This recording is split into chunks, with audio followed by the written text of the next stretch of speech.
अस्सलाम वालेकुम स्टूडेंट्स, कैसे हैं आप सब? ठीक हैं। ये मेरी पहली वीडियो है आप लोगों के साथ। और जैसे कि आपको पता है कि बच्चों के एग्जाम शुरू होने वाले हैं और हम चाहते हैं हमारे इस यूट्यूब चैनल का मकसद, मेरा आप सबके सामने आने का मकसद सिर्फ एक ही है कि कम टाइम जो रह गया है इसमें हम किस तरीके से अपनी स्टडीज़ को प्लान करें, किस तरीके से हम अपने स्टडीज़ को लेकर चलें, प्लानिंग करें, टाइम टेबल बनाएं ताकि हमारे ग्रेड्स भी अच्छे आएँ। और जो बच्चे जिन्होंने पूरा साल जो है किसी भी वजह से तवज्जो नहीं दे पाए, अब उनके लिए कैसे स्ट्रेटजीज तैयार करना कि वो भी कम टाइम में अपने कोर्स को अच्छे तरीके से कवर करके अच्छे ग्रेड्स की तरफ जा सकें।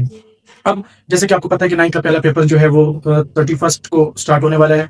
और मैथ के पेपर के लिए अक्सर बच्चों के क्वेश्चंस होते हैं हमसे कि सर कम टाइम है, चैप्टर ज्यादा है, एक्सरसाइजेज ज्यादा है, हम कैसे तैयारी करें, कैसे हम उस टाइम के अंदर कम टाइम के अंदर अपने स्टडीज को मैनेज करें। क्योंकि जैसे कि आपको पता होता है कि हर एक्सरसाइज के अंदर बहुत सारे क्वेश्चंस होते हैं और जो कि बच्चों को काफी कंफ्यूज करते हैं। तो आए बच्चों, आज मैं आपको बताऊंगा और आपके सारे कंफ्यूजन का सोल्यूशन मैं आपको दूंगा एक मुख्तसर सी वीडियो में। जैसे कि हम पहले शुरू करेंगे पैटर्न से। जिन बच्चों को फेडरल बोर्ड के मैथमेटिक्स का पैटर्न नहीं पता तो उनके लिए मैं बताता चलूं कि आपका पेपर टोटल 75 मार्क्स का होता है, जिसमें पोर्शन ए जो होता है 15 मार्क्स का, एमसीक्यूज टाइप होते हैं और शॉर्ट क्वेश्चन टोटल 9 क्वेश्चन आपने अटेम्प्ट करने होते हैं। जैसे कि फेडरल बोर्ड का नया पैटर्न है, उसमें 18 क्वेश्चन होते हैं और की शक्ल में, जिसमें से आपने और के 2 क्वेश्चन होते हैं, उसमें से कोई एक क्वेश्चन अटेम्प्ट करना होता है। टोटल शॉर्ट क्वेश्चन 18 आते हैं, 18 में से 9 क्वेश्चन आपने अटेम्प्ट करने होते हैं। हर क्वेश्चन के मार्क्स 4 मार्क्स होते हैं, टोटल मार्क्स 36 हैं। और लॉन्ग क्वेश्चन टोटल आपके पास 6 आते हैं, 6 में से आपने 3 कोई से अपने मर्जी के क्वेश्चन जो है अटेम्प्ट करने होते हैं और हर क्वेश्चन के मार्क्स जो है 8 है और टोटल मार्क्स 24 होते हैं। जब इनको हम सम अप करते हैं तो 75 मार्क्स आपके बनते हैं। अब ये पैटर्न बताने का मकसद क्या था? पैटर्न बताने का मेन जो मकसद था बच्चों वो ये था कि देखिए, टेंशन लेने की कोई बात नहीं है, घबराना नहीं है। सबसे पहले आपने घबराना इसलिए नहीं है आपने, क्योंकि अब मैं आपको हेल्प करूंगा कि किस तरीके से आपने कम टाइम में मैथ को मैनेज करना है। अब आप लेटते, सोते, उठते, बैठते, चलते फिरते और जहां जहां पे आप मोबाइल एक्सेस करते हैं, इस्तेमाल करते हैं, बस आप सिर्फ मेरी वीडियो लगानी है और 5 मिनट उस वीडियो को गौर से देखना है। और आपने हर वीडियो में मैं आपको गिफ्ट के तौर पर मार्क्स बांटूंगा। कैसे? आए हम इस चीज को, स्कीम को सीखते हैं। बच्चे, सबसे पहले हम एमसीक्यूज वाले पार्ट पे आते हैं। मेजर जो बच्चों के क्वेश्चंस होते हैं वो यही होते हैं कि सर एमसीक्यूज कहां से आएंगे, सर एमसीक्यूज आखिर हम कहां से करें। एमसीक्यूज बेटा, आपने सबसे पहले जो चीज है कि एमसीक्यूज आपके बुक के अंदर ही गिवन है। हर एक्सरसाइज के एंड में तकरीबन 10 to 15 एमसीक्यूज होते हैं और सबसे अच्छी बात, उनके सोल्यूशन भी आपको जो है एंड में गिवन होते हैं। पहली बात यह है कि आपने उन एमसीक्यूज को अपने लिए आइडियलाइज करना है और उसको हर चैप्टर के एंड में उस एमसीक्यूज को सिर्फ आपने लर्न नहीं करना कि इसका ऑप्शन ए है, बी है, सी है। आपने उस एमसीक्यूज को सॉल्व करना है प्रॉपर, जिस तरह आप क्वेश्चन सॉल्व करते हैं।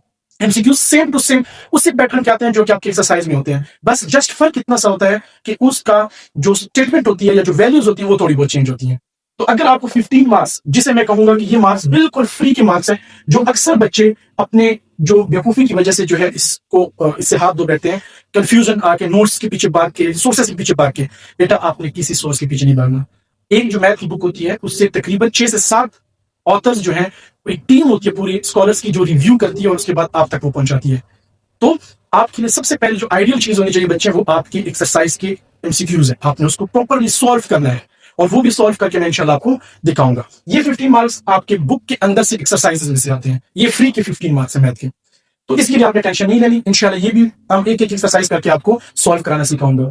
अब हम आते हैं शॉर्ट क्वेश्चंस की तरफ। देखिए बेटा, अगर आपने 9 शॉर्ट क्वेश्चन अटेम्प्ट करने हैं अपने मैथ्स के पेपर में, तो इसका मतलब क्या हुआ कि आपके पेपर में टोटल आपकी बुक में 11 चैप्टर्स है। 11 चैप्टर में से आपने कोई से 9 एक्सरसाइजेस करनी है, सिर्फ और सिर्फ 9 एक्सरसाइजेस करनी है बस। और 9 एक्सरसाइजेस में से भी सारे क्वेश्चन आपने नहीं करने, जस्ट सेलेक्टिव क्वेश्चंस करने हैं। अगर हम हर एक्सरसाइज की वेटेज लगाएं कि हर एक्सरसाइज में आपको मैं 3 क्वेश्चंस कराऊंगा, तो 3 × 9 = 27। टोटल 27 क्वेश्चन आपने करने हैं, जिसमें से इंशाल्लाह आपके 9 के 9 क्वेश्चन कवर हो जाएंगे।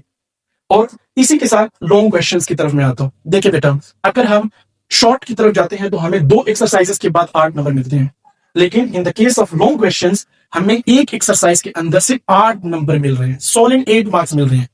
तो हम अपने जो लेक्चर्स का आगाज करेंगे वो लॉन्ग क्वेश्चन से करेंगे। टाइम कम है, सबसे पहले हम लॉन्ग क्वेश्चन को कवर करने की कोशिश करेंगे, क्योंकि लॉन्ग क्वेश्चन आपने कोई से 3 लॉन्ग क्वेश्चन अटेम्प्ट करने बच्चों। 3 क्वेश्चन का मतलब है 3 एक्सरसाइजेस। अब वो 3 एक्सरसाइजेस अगर आपको मैं बता दूं और करा भी दूं, समझा भी दूं, तो कैसा रहेगा? तो हम अपनी जो पहला लेक्चर मैं आपको शुरू कराने जाऊंगा, उसमें मैं आपको लॉन्ग क्वेश्चन का गिफ्ट दूंगा। एक एक्सरसाइज कराऊंगा जिसमें से कंफर्म एक लॉन्ग क्वेश्चन आपका इंशाल्लाह पेपर में शामिल होगा।